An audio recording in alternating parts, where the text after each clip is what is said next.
ಸ್ನೇಹಿತರೆ, ಮನುಷ್ಯರು ತಮ್ಮ ಮನಸ್ಸಿಗೆ ದುಃಖವಾದಾಗ ಅಥವಾ ಸಂತೋಷದ ಸಂದರ್ಭದಲ್ಲಿ ದೇವರ ದರ್ಶನ ಪಡೆಯಲು ದೇವಾಲಯಕ್ಕೆ ಹೋಗಬೇಕು ಅನಿಸುವುದು ಸಹಜ.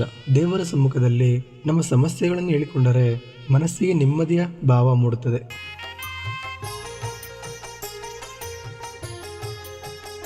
ತಿರುಪತಿ ವೆಂಕಟೇಶ್ವರ ಸ್ವಾಮಿ ಕಲಿಯುಗದ ಪ್ರತ್ಯಕ್ಷ ದೈವ. ತಿಮ್ಮಪ್ಪನ ಬಳಿ ಕಷ್ಟಗಳನ್ನು ಹೇಳಿಕೊಂಡರೆ ಪರಿಹಾರ ಮಾಡಿ ಸುಖ ಜೀವನ ನೀಡುವ ಪುಣ್ಯಕ್ಷೇತ್ರ ತಿರುಪತಿ ಕ್ಷೇತ್ರ. ತಿರುಪತಿ ತಿಮ್ಮಪ್ಪನಷ್ಟೇ ಪ್ರಸಿದ್ಧಿ ಪಡೆದ ಕ್ಷೇತ್ರ ನಮ್ಮ ಕರ್ನಾಟಕದ ಹಾಸನ ಜಿಲ್ಲೆಯ ಅರಸೀಕೆರೆಯಲ್ಲಿ ಕಾಣಬಹುದು. ಈ ದೇವಾಲಯವು ಚಿಕ್ಕ ತಿರುಪತಿ ಎಂದೇ ಪ್ರಸಿದ್ಧಿ ಪಡೆದಿದೆ.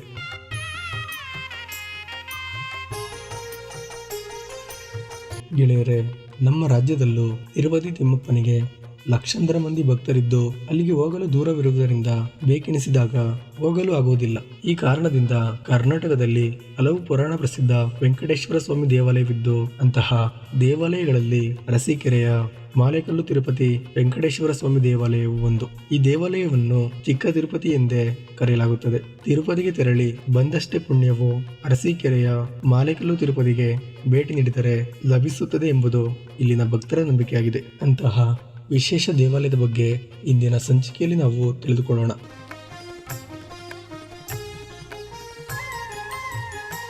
ಸ್ನೇಹಿತರೆ, ಅರಸೀಕೆರೆಯ ಮಾಲೇಕಲ್ಲು ತಿರುಪತಿ ಕ್ಷೇತ್ರದಲ್ಲಿ ಮಾಲೇಕಲ್ಲು ಬೆಟ್ಟದ ಮೇಲೆ ತಿಮ್ಮಪ್ಪ ನೆಲೆಸಿದ್ದು ಈ ಬೆಟ್ಟವನ್ನು ಹತ್ತಲು ಸುಮಾರು 1250 ಮೆಟ್ಟಿಲುಗಳನ್ನು ಹತ್ತಬೇಕು. ಈ ವೆಂಕಟೇಶ್ವರ ಸ್ವಾಮಿ ದೇವಾಲಯಕ್ಕೆ ಪೌರಾಣಿಕ ಹಿನ್ನೆಲೆಯೂ ಸಹ ಇದೆ. ಪುರಾಣ ಕಾಲದಲ್ಲಿ ಈ ಬೆಟ್ಟದ ಮೇಲೆ ವಸಿಷ್ಠ ಮುನಿಗಳು ಆಶ್ರಮವನ್ನು ಸ್ಥಾಪಿಸಿಕೊಂಡು ಶ್ರೀ ವೆಂಕಟೇಶ್ವರ ಸ್ವಾಮಿ ವಿಗ್ರಹದ ಮುಂದೆ ತಪಸ್ಸನ್ನು ಮಾಡುತ್ತಿರುತ್ತಾರೆ. ಅವರ ತಪಸ್ಸಿಗೆ ಮೆಚ್ಚಿದ ಶ್ರೀ ವೆಂಕಟೇಶ್ವರ ಸ್ವಾಮಿಯು ಪ್ರತ್ಯಕ್ಷರಾಗಿ ದರ್ಶನವನ್ನು ಕೊಡುತ್ತಾರೆ. ತಮ್ಮ ತಪಸ್ಸು ಸಿದ್ಧಿಯಾದ ನಂತರ ವಸಿಷ್ಠರು ಈ ಸ್ಥಳವನ್ನು ತೊರೆದು ಹೋಗುತ್ತಾರೆ.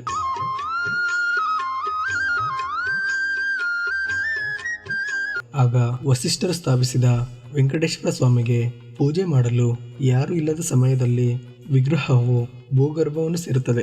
ನಂತರ 800 ವರ್ಷಗಳ ಹಿಂದೆ ಈ ಪ್ರದೇಶವು ಚಿತ್ರದುರ್ಗದ ಪಾಳೆಗಾರರ ಸುಪರ್ದಿಗೆ ಬಂದಿರುತ್ತದೆ. ಆ ಸಮಯದಲ್ಲಿ ಪಾಳೆಗಾರರಾಗಿದ್ದ ತಿಮ್ಮಪ್ಪ ನಾಯಕರು ತಿರುಪತಿ ತಿಮ್ಮಪ್ಪನ ಪರಮ ಭಕ್ತರಾಗಿದ್ದು ತಿರುಪತಿ ಕ್ಷೇತ್ರಕ್ಕೆ ತೆರಳುತ್ತಿರುತ್ತಾರೆ. ಒಮ್ಮೆ ಪಾಳೆಗಾರರು ತಿರುಪತಿಗೆ ತೆರಳಲಾಗದೆ ಚಿಂತೆಯಲ್ಲಿರುವಾಗ ವೆಂಕಟೇಶ್ವರ ಸ್ವಾಮಿಯು ಅವರ ಕನಸಿನಲ್ಲಿ ಕಾಣಿಸಿಕೊಂಡು ಬೆಟ್ಟದ ಮೇಲೆ ತನ್ನ ಅಸ್ತಿತ್ವ ಇರುವುದಾಗಿಯೂ ಯಾವ ಸ್ಥಳದಲ್ಲಿ ತುಳಸಿ ಮಾಲೆ ಸಿಗುತ್ತದೆಯೋ ಅದರ ಒಂದೊಂದು ಮಣಿಗಳನ್ನು ಹಿಂಬಾಲಿಸಿದರೆ ಆ ತುಳಸಿ ಮಾಲೆ ಮಣಿಯ ಅಂತ್ಯದಲ್ಲಿ ನನ್ನ ವಿಗ್ರಹ ದೊರೆಯುತ್ತದೆ ಎಂದು ತಿಳಿಸುತ್ತಾನೆ.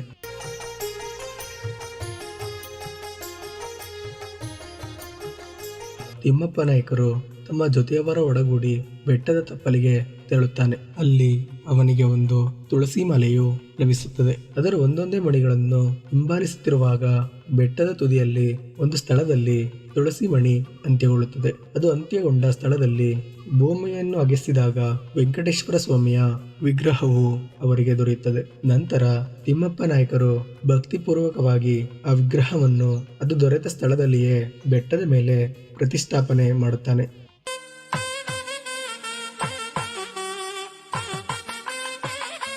ಗೆಳೆಯರೇ, ತುಳಸಿ ಮಾಲೆಯು ದಾರಿ ತೋರಿಸಿರುವುದರಿಂದ ಈ ಬೆಟ್ಟಕ್ಕೆ ಮಾಲೇಕಲ್ಲು ತಿರುಪತಿ ಎಂಬ ಹೆಸರು ಬಂದಿದೆ ಎಂದು ಹೇಳಲಾಗುತ್ತದೆ. ಬೆಟ್ಟದ ಮೇಲೆ ಇರುವ ದೇವಾಲಯವನ್ನು ತಲುಪಲು ಸುಮಾರು 1250 ಮೆಟ್ಟಿಲುಗಳನ್ನು ಹತ್ತಬೇಕು. ಈ ಬೆಟ್ಟದ ಮೇಲೆ ನೆಲೆಸಿರುವ ಶ್ರೀ ವೆಂಕಟೇಶ್ವರ ಸ್ವಾಮಿಯವರ ದರ್ಶನಕ್ಕಾಗಿ ಗುಪ್ತವಾಗಿ ಅನೇಕ ದೇವಾದಿ ದೇವತೆಗಳು ಆಗಮಿಸುತ್ತಾರೆಂದು ಇಲ್ಲಿನ ಸ್ಥಳೀಯರು ಹೇಳುತ್ತಾರೆ.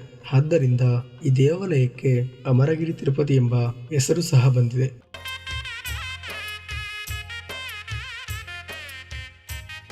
ನಮ್ಮ ನೆರೆಯ ರಾಜ್ಯ ಆಂಧ್ರ ಪ್ರದೇಶದ ತಿರುಪತಿ ಕ್ಷೇತ್ರದಲ್ಲಿರುವಂತೆಯೇ ಈ ಮಾಲೇಕಲ್ಲು ತಿರುಪತಿಯಲ್ಲೂ ಸಹ ಬೆಟ್ಟದ ಕೆಳಗಡೆ ಶ್ರೀ ಗೋವಿಂದರಾಜ ಸ್ವಾಮಿಯ ದೇವಾಲಯವಿದೆ. ಈ ದೇವಾಲಯದಲ್ಲಿ ಸ್ವಾಮಿಯವರು ನಿದ್ರಾಭಂಗಿಯಲ್ಲಿದ್ದಾರೆ.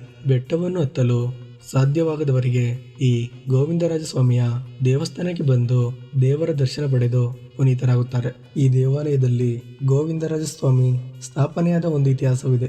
ಗೋವಿಂದರಾಜ ಸ್ವಾಮಿ ದೇವಾಲಯದ ಸಮೀಪವೇ ಒಂದು ದೊಡ್ಡದಾದ ಕೆರೆ ಇದ್ದು ಈ ಕೆರೆಯನ್ನು ನಿರ್ಮಿಸುವಾಗ ಕೆರೆಯ ತಳದಲ್ಲಿ ತಿಮ್ಮಪ್ಪ ನಾಯಕರಿಗೆ ಗೋವಿಂದರಾಜ ಸ್ವಾಮಿಯ ವಿಗ್ರಹವು ದೊರೆಯುತ್ತದೆ. ಆ ವಿಗ್ರಹವನ್ನು ಬೆಟ್ಟದ ಕೆಳಗೆ ಪ್ರತಿಷ್ಠಾಪನೆ ಮಾಡಲಾಗುತ್ತದೆ.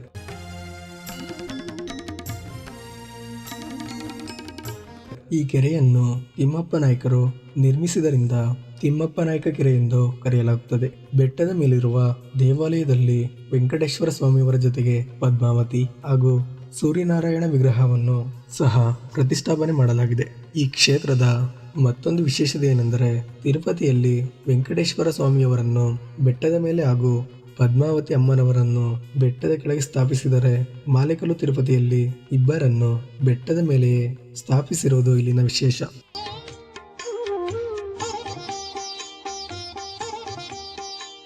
ಸ್ನೇಹಿತರೆ, ಈ ದೇವಾಲಯಕ್ಕೆ ಮದುವೆಯಾದ ನವವಧುವರರು ಭೇಟಿ ನೀಡಿದರೆ ಅವರ ಮುಂದಿನ ದಾಂಪತ್ಯ ಜೀವನ ಸುಖಕರವಾಗಿರುತ್ತದೆ ಎಂದು ಇಲ್ಲಿನ ಭಕ್ತರು ನಂಬಿದ್ದಾರೆ. ಇನ್ನು ಕೆಳಗಿರುವ ದೇವಾಲಯದ ಬಳಿ ಕಲ್ಯಾಣಿ ಕೊಳವಿದ್ದು, ಈ ಕೊಳವನ್ನು ವಸಿಷ್ಠರು ನಿರ್ಮಿಸಿದರಿಂದ ಈ ಕಲ್ಯಾಣಿಯನ್ನು ವಸಿಷ್ಠ ತೀರ್ಥ ಎಂದು ಕರೆಯುತ್ತಾರೆ. ಈ ಕಲ್ಯಾಣಿಯಲ್ಲಿ ವೆಂಕಟೇಶ್ವರ ಸ್ವಾಮಿಯ ಮೂಲ ವಿಗ್ರಹವನ್ನು ವಸಿಷ್ಠರು ಅಭಿಷೇಕ ಮಾಡಿದ್ದರು ಎಂದು ಪ್ರತೀತಿ ಇದೆ.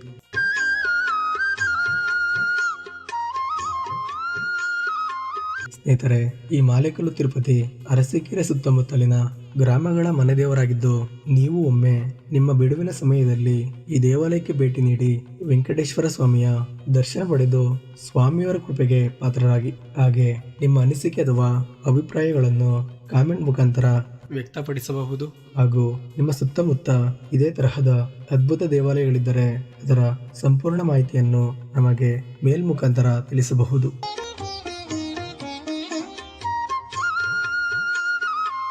ಗೆಳೆಯರೇ, ಮುಂದಿನ ಸಂಚಿಕೆಯಲ್ಲಿ ಮತ್ತೊಂದು ವಿಶೇಷವಾದ ದೇವಾಲಯದ ಬಗ್ಗೆ ನಾವು ತಿಳಿದುಕೊಳ್ಳೋಣ.